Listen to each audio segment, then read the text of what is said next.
जिंदगी वो दरिया है जिसकी तेज लहरों में आदमी को बहना है। आने जाने वाले सब मौसमों में रहना है, मौसमों में रहना है। वक्त की हथेली पर आसमान ने जो लिखा तारना अगर चाहे फिर भी टल नहीं सकता। दूसरा कोई भी हो आदमी की किस्मत का रुख बदल नहीं सकता, साथ चल नहीं सकता। जिंदगी वो दरिया है, कहीं गुल खुशबू जुगनू, कहीं दिल सहरा बादल सरगम, कहीं सिला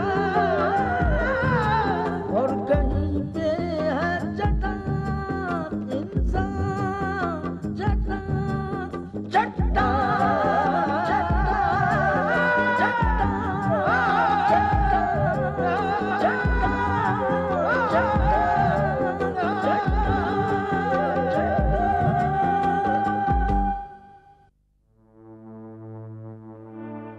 मेरे ख्याल से इन्हें काफ़ी स्ट्रेस है। मैंने इन्हें इंजेक्शन दे दिया है, इन्हें आराम करने दें और किसी किस्म में टेंशन ना लेने दें। जी। क्या मैं पूर्णिमा से बात कर सकता हूँ? उनसे कहो मेरा अब उनसे कोई रिश्ता नहीं है। और अगर तुम मेरी बात को नहीं मानेगी तो मुझे मजबूर होकर फैसल को बोलना पड़ेगा। माँ जी अब मैं ऑफिस नहीं जाऊंगी। खैर मुझे एक पीए की जरूरत है, अगर आप मुनासिब समझें तो। इससे अच्छी बात कोई नहीं होगी बेटा। और तो और तुम्हारा चहेता पोता अजय, वो भी एक रक्कासा के इश्क में गिरफ्तार हो गया है। तुम शमशेर राज के घर जाकर पूर्णिमा का हाथ पकड़ो और उसे शमशेर राज के सामने लेकर आ जाओ। अब हम बहुत जल्दी शादी कर लेंगे। मैं माँ को यहाँ बुलाऊंगा, उनका आशीर्वाद लेकर एक नई जिंदगी शुरू करेंगे हम। क्या तुम्हारी माँ हमारी शादी के लिए हाँ कर देगी? मेरी खुशी उनकी खुशी है दीपा, और वो ऐसी औरत है नहीं कि तुम्हारे प्रोफेशन को लेकर वो पखेड़ा खड़ा करे। I know she'll accept you, I know it. और तुम्हारे दादाजी? उनकी किसको परवाह है? हाँ? और वैसे भी मेरी तुमसे शादी उनके मुंह पर एक तमाचा है दीपा। वो तिल मिलाएंगे देखना, ठीक उसी तरह से जैसे मेरी माँ तिल मिलाई थी, करुणा दादी तिल मिलाई थी। मैं उनसे उनका पूरा एम्पायर छीनकर उन्हें घर से बाहर निकालूंगा। मेरे साथ साथ कमल अंकल का भी बदला पूरा हो जाएगा। अजय, तुम कमल चोपड़ा पर इतना विश्वास क्यों करते? क्योंकि वो मेरे दुश्मन का दुश्मन है। कहीं ऐसा ना हो कि दुश्मन का दुश्मन तुम्हारी दुश्मनी का फायदा उठाकर अपना उल्लू सीधा कर रहा हो। What do you mean? Ajay, मैं तुमसे पहले भी कह चुकी हूँ कि कमल चोपड़ा मुझे अच्छा इंसान नहीं लगता है। हो सकता है शमशेर राज और कमल चोपड़ा के बीच में जो दुश्मनी है उसमें कमल चोपड़ा बराबर का कसूरवार हो, और क्योंकि वो शमशेर राज को नीचा नहीं दिखा सकता, वो तुम्हें इस्तेमाल करके अपना फायदा पूरा कर रहा है। नहीं दीपा, नहीं, मुझे वो ऐसा आदमी नहीं लगता। अजय, वो तुम्हारे सामने बनता है। राज अंकल ने भी यही कहा था। राज अंकल? हाँ, वो राज अंकल मेरे मम्मी के दोस्त हैं। वो कह रहे थे कि तुम्हारी मम्मी अच्छी तरह से जानती है कमल चोपड़ा कैसा आदमी है। तो अजय, तुम अपनी मम्मी से पूछो कि वो कैसा आदमी है। कैसी बात कर रही हो दीपा? मेरी माँ को तो ये भी नहीं पता कि मैं यहाँ हूँ। अजय, तो फिर तुम इतना जरूर करो कि उस आदमी से होशियार रहो। पूजा, क्योंकि मैंने तुम्हें कभी इस नजरिए से नहीं देखा। देखो अगर कभी मैंने गलती से तुम्हें ये एहसास दिलाया कि मेरा तुमने इंटरेस्ट है तो प्लीज मुझे माफ कर दो। मैं तुमसे मोहब्बत नहीं कर सकता।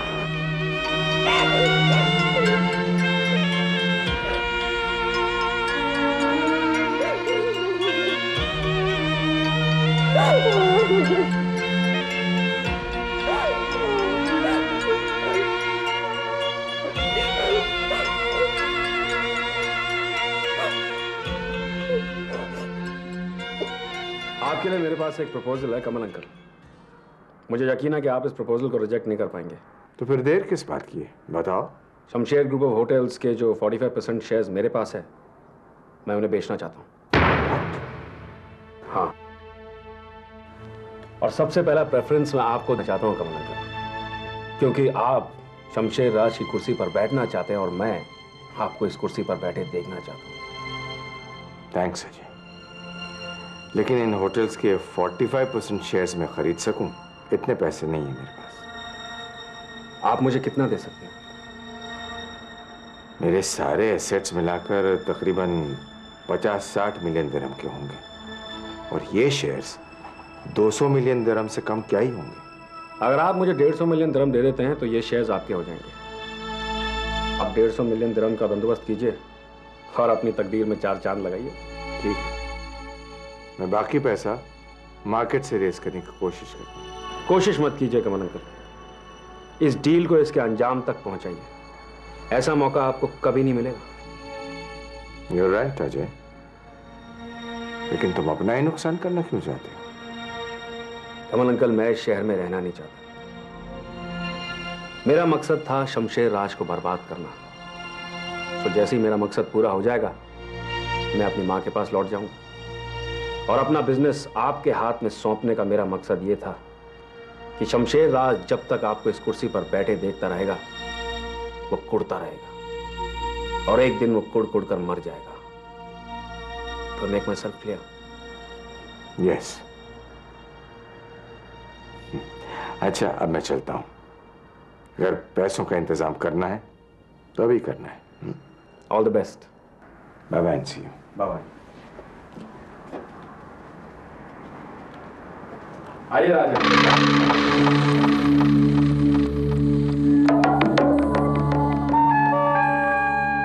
ये रेडी हो गया।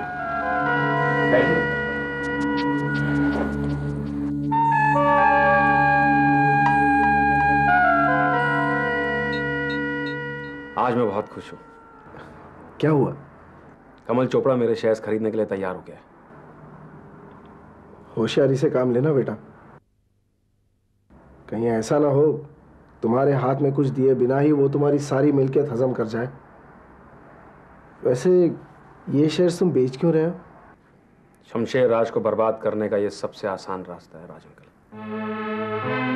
जिस शमशेर राज को दुनिया सेठ समझती है ना, ये शेयर्स बिक जाने के बाद उसकी हैसियत एक कंगाल से भी बुरी हो जाएगी।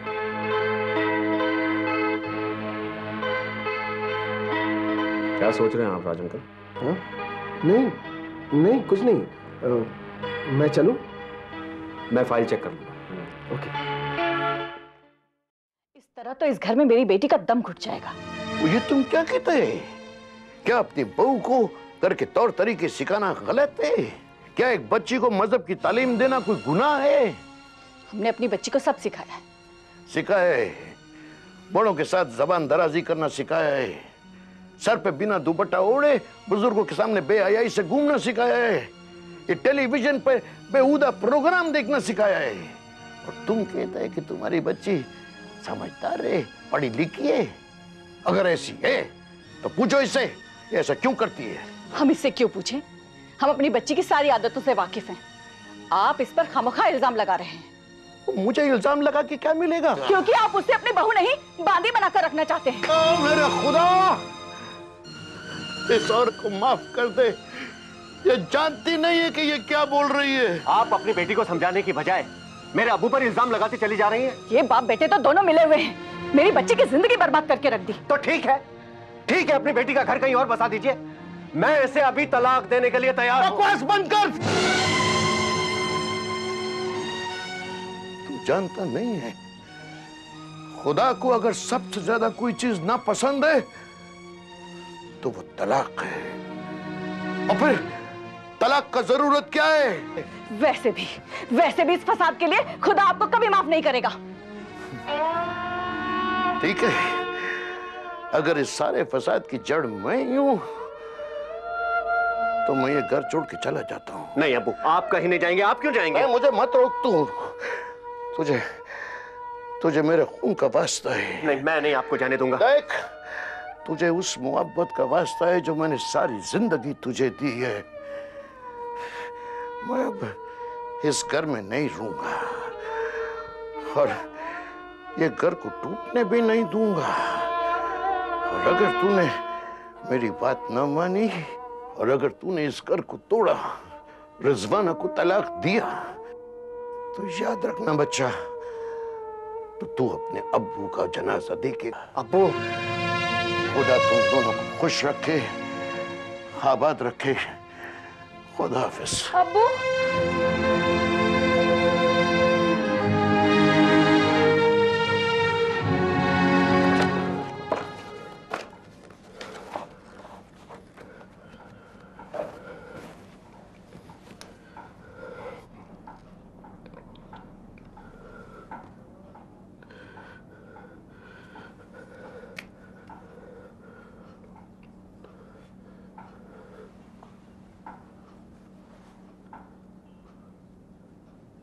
आरती, जो नाम बरसों से इस दिल में बसा है, आज उसे इस कागज पर लिखने में बहुत मुश्किल पेश आई। जाहिर है इतने सालों का फासला जो हो गया है, और फिर ये फासला सिर्फ वक्त का ही नहीं, रिश्तों का भी तो है।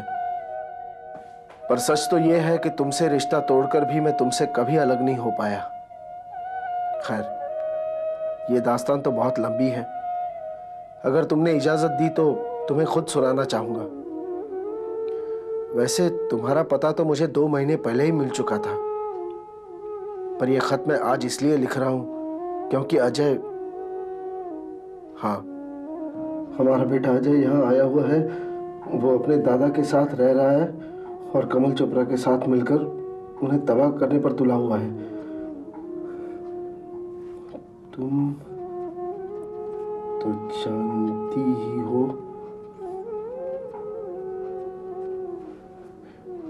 कमल Chopra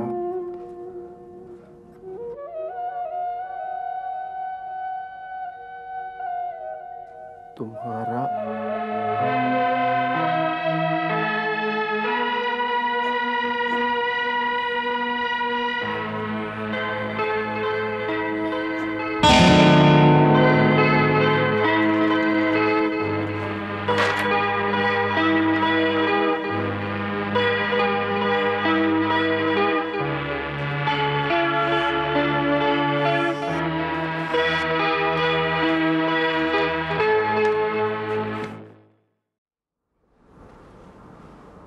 good afternoon Ajay.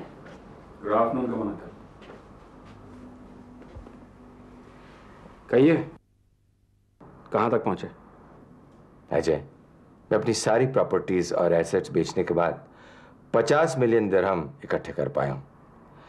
35 million दिरहम के लोन का भी मैंने इंतजाम कर लिया है।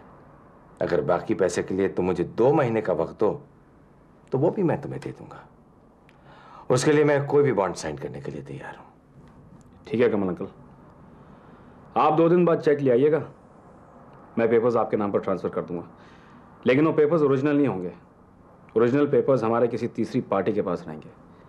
जब आप वो पैसे लेकर आ जाएंगे तो वो पार्टी आपको ओरिजिनल पेपर्स दे देगी और मैं आपको शमशेर राज की एक कुर्सी।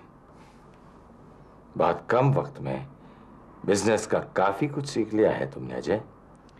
इंसान को वक्त के साथ साथ बहुत कुछ सीख लेना चाहिए कमल अंकल, वरना दुनिया उसको हमेशा के लिए पीछे छोड़कर आगे निकल जाएगी। कहिए कैसा लगा सौदा? ठीक है, मैं 2 दिन के बाद तुम्हें मिलता हूँ। Okay, fine, bye bye. Bye.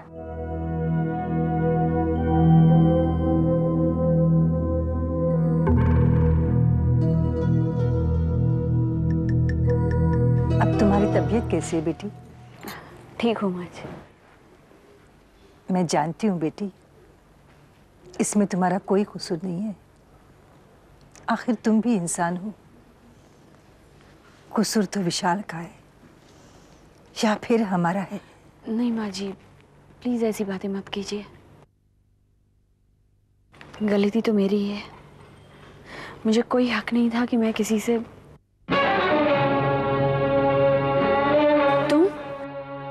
तुम यहाँ क्यों आए हो? मैं माँ जी से तुम्हारा हाथ मांगने आया। ये क्या कह रहे हो तुम? मैंने तुमसे मोहब्बत की है पूर्णिमा, और तुमने भी मुझे चाहा है। वो मेरी भूल थी। देखो तुम जाओ यहाँ से। मेरे घर में और प्रॉब्लम्स खड़ी मत करो, प्लीज जाओ यहाँ से। मैं जानता हूँ कि तुम मेरे बगैर जी नहीं सकते। तुम अपनी जिंदगी के साथ समझौता कर रही हो पूर्णिमा। मैं ऐसा कुछ भी नहीं कर रही हूँ। तुम यहाँ से चले जाओ। नहीं पूर्णिमा, मैं तुम्हें यहाँ से ले जाने के लिए आया हूँ। माँ जी आप तो एक औरत हैं। अपनी बहू को बेटी समझकर उसकी मजबूरी को समझें और उसकी खुशियां वापस कर दें। For God's sake, सूरज तुम यहाँ से चले जाओ। देखो मेरे घर का एक ही हिस्सा झुलसने से बचा है, तुम उसमें भी आग नहीं लगाओ। प्लीज यहाँ से चले जाओ तुम। मैं ऐसा कुछ नहीं कर रहा पूर्णिमा। मैं तो सिर्फ तुम्हारी जिंदगी संवारना चाहता हूँ। कौन होते तुम ऐसा करने वाले? मैं तुमसे प्यार करता हूँ। लेकिन मैं तुमसे नहीं करती हूँ। सुन लिया तुमने? अब जाओ यहाँ से। ठीक है पूर्णिमा, तुम कहती हो तो मैं चला जाता हूँ। पर माँ जी आप जानती हैं कि ये झूठ बोल रही है। ये मेरे बिना मर जाएगी माँ जी। माँ जी अब हम दोनों की जिंदगी आपके हाथ में है। आप जो बेहतर समझे करें। ठीक है पूर्णिमा, मैं जा रहा हूं, मगर सारी जिंदगी तुम्हारा इंतजार करूंगा।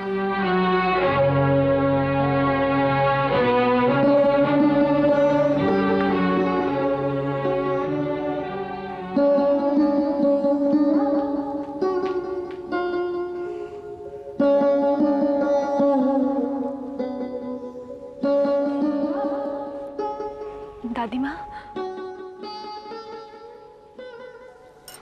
एक बात सच सच बता बेटी, क्या तू सूरज से मोहब्बत करती है? नहीं दादी माँ, मैं सूरज जी से प्यार नहीं करती हूँ। वो तो मैंने मम्मा की इज्जत बचाने के लिए कहा था, और थोड़ी सी जलन भी थी कि मुझे मेरी मम्मा से ज्यादा प्यार और कौन कर सकता है। दादी माँ, मुझे लगता है कि सूरज जी मम्मा से बेहद प्यार करते हैं। उनकी शादी करवा दीजिए दादी माँ, प्लीज उन दोनों को मिलवा दीजिए, प्लीज दादी माँ।